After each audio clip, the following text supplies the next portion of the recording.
साथियों नमस्कार। आज देखेंगे आज का करंट अफेयर्स क्या क्या रहा न्यूज में, जो कि हर एक एग्ज़ाम के प्रीलिम्स के पॉइंट ऑफ व्यू के लिए इम्पोर्टेंट होगा। जैसे कि बिहार पीसीएस के लिए, UP PCS, UPSC, SSC, Bihar SI वगैरह के लिए। तो पहला छोटा सा न्यूज है ईरान इजराइल युद्ध के बारे में। तो इसमें अमेरिका ने मंजूरी दी है ईरान पर अटैक करने के लिए। तो एक ये न्यूज है। ईरान इजराइल युद्ध का क्या कारण है, क्या प्रभाव हो सकते हैं, इसकी चर्चा मैंने कल की थी, तो वहाँ पर आप जाके देख सकते हैं। ओके। दूसरा है कृत्रिम वर्षा, आर्टिफिशियल रेन। और कृत्रिम वर्षा से संबंधित यूपीएससी 2024 में क्वेश्चन 25 में पूछा गया। तो इसमें पोटेशियम आयोडाइड, सिल्वर आयोडाइड का प्रयोग होता है और ड्राई आइस का प्रयोग किया जाता है।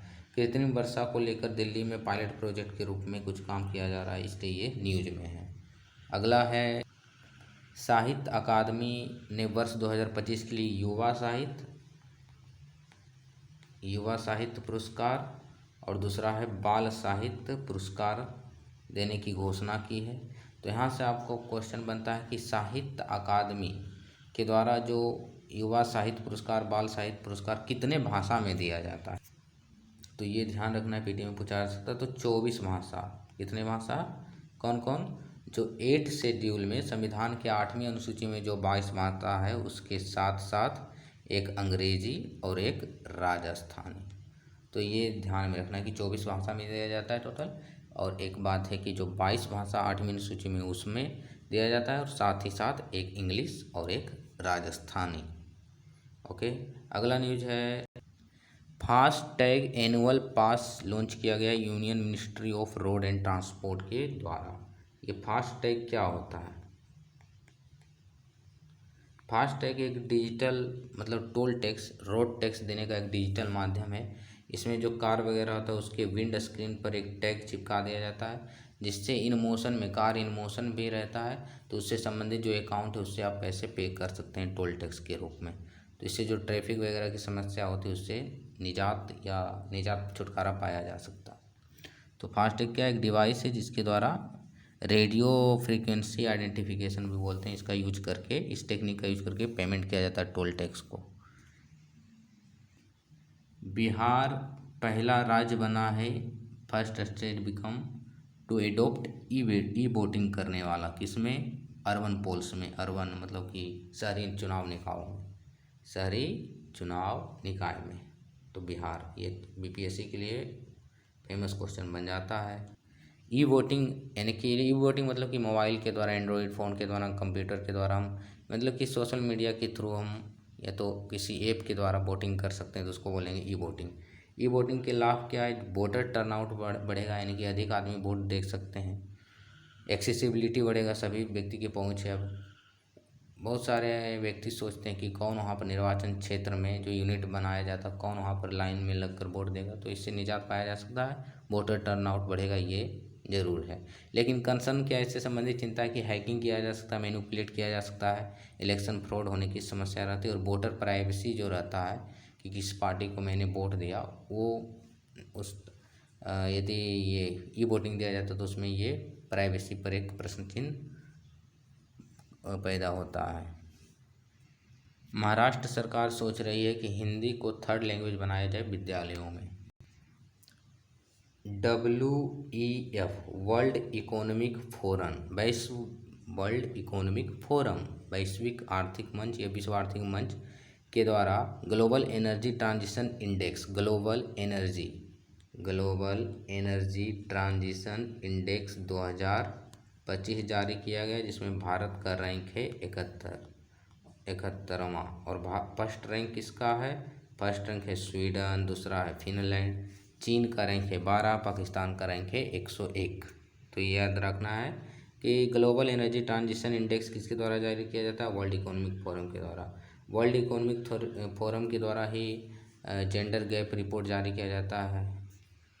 ये ट्रांजिशन इंडेक्स मतलब कि कौन सा देश जो एनर्जी का जो परंपरागत सोर्स है उससे हटा है, यानी कि रिन्यूएबल सोर्स ऑफ एनर्जी के ओर बढ़ा है, क्लीन एनर्जी की ओर बढ़ा है। अगला है ग्रह उपग्रह। ग्रह जो सूर्य के चारों ओर घूमते हैं, उपग्रह सैटेलाइट जो प्राकृतिक सैटेलाइट है वो ग्रह के चारों ओर घूमते हैं। तो पृथ्वी के पास कितने उपग्रह हैं? पृथ्वी के पास एक उपग्रह जिसका नाम है चंद्रमा या मून। मंगल के पास कितने उपग्रह हैं? जिसे मार्स बोलते हैं इंग्लिश में। मंगल के पास 2 उपग्रह हैं, फोबोस और डीमोस। फोबोस और डीमोस। बुध और शुक्र ऐसे 2 ग्रह हैं सौरमंडल में, बुध और शुक्र, जिसके पास कोई उपग्रह नहीं है। बृहस्पति के पास सबसे बड़े उपग्रह हैं। शनि के पास सबसे अधिक यानी नंबर में, संख्या में सबसे अधिक उपग्रह है। तो शनि का कुछ इम्पोर्टेंट उपग्रह के नाम जान लेते हैं। शनि का कुछ इम्पोर्टेंट उपग्रह जैसे कि टाइटन है, हाइपेरियन है, रिया है। बृहस्पति का कुछ इम्पोर्टेंट उपग्रह जान लेते हैं, जैसे गैनीमेड है। गैनीमेड पूरे सौरमंडल का सबसे बड़ा उपग्रह है। आईओ है। आईओ वैसा उपग्रह जहाँ पर सर्वाधिक ज्वालामुखी इरप्शन होता है। कैलिस्टो है। यूरोपा है बृहस्पति का। तो ये सब भी पूछ लिया जाता है कि गैनीमेड किसका उपग्रह है, इस करके सवाल। यूनाइटेड नेशन FPA के द्वारा स्टेट ऑफ वर्ल्ड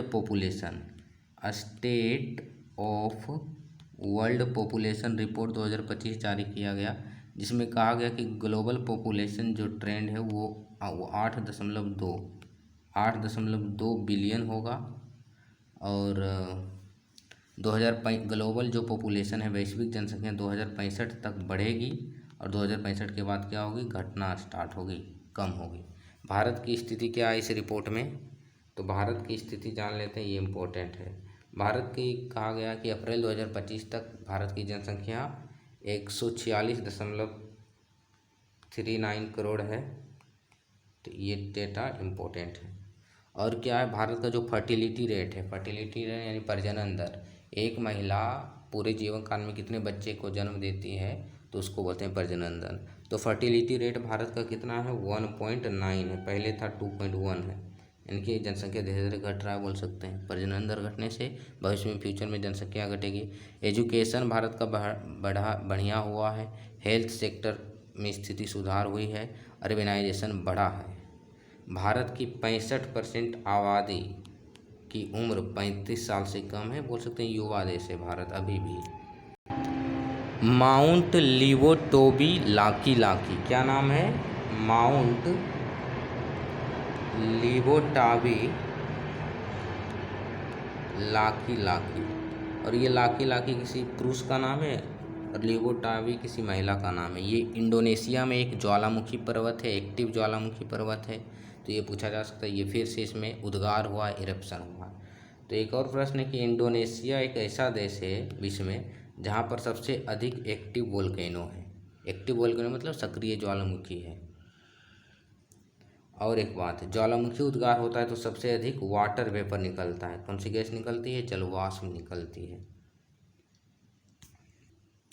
नासा का एक स्पेस क्राफ्ट है वोयाजर 1 स्पेस क्राफ्ट, जो 1977 में लॉन्च किया गया था, जिसका उद्देश्य था बृहस्पति और शनि का अध्ययन करना, साथ ही साथ अंतर तारकीय सौरमंडल से जो बाहर स्थिति उसका अध्ययन करना। इसने सूर्य के बाउंड्री से बाहर, जिसको हेलियोपॉज कहते हैं, हेलियोपॉज सूर्य का बाउंड्री का मतलब सूर्य का प्रवाह यहाँ से समाप्त होना स्टार्ट हो जाता है, तो वहाँ पर इसने सुपर हीटेड प्लाज्मा खोजा है। तो एक अच्छा डिस्कवरी है कि वहाँ पर कैसे सुपर हीटेड प्लाज्मा आ गया, जब सूर्य की स्थिति वहाँ पर ख़त्म हो रही, सूर्य का प्रभाव ख़त्म हो रहा है। तो यहाँ पर पीटी के लिए है कि नासा का वोयाजर 1 स्पेसक्राफ्ट कब लॉन्च हुआ? ये किसका है? तो नासा का 1977 में लॉन्च हुआ। इसने हाल ही में सुपर हीटेड प्लाज्मा खोजा हेलियोपॉज रीजन में।